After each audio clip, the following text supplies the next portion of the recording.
Аллаху акбар.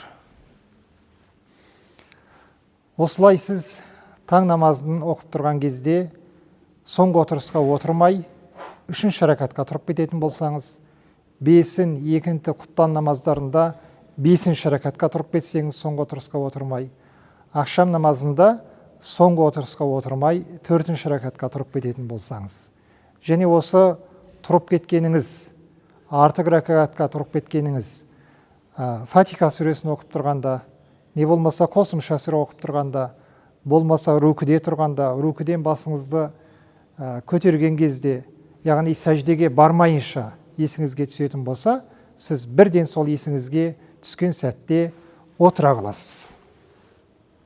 Енді сіз осы парыз болған соңғы отырысты кешіктіргеніңіз үшін сәху сәждесін жасау керексіз. Сәху сәждесі осы жерде сіз отыра қалып ат-тахият дұғасын оқисыз, одан кейін оң жағыңызға сәлем беріп, қайтадан 2 рет сәжде жасайсыз. Сәжде Субхана раббил а'ла тәсбих айтылады. Одан кейін қайтадан ат-тахият дұғасын оқып, салауатты оқып, Раббына дұғаларын оқып, екі жаққа сәлем беріп, намазыңызды аяқтайсыз. Алла тағала құлшылықтарымызды қабыл қылсын.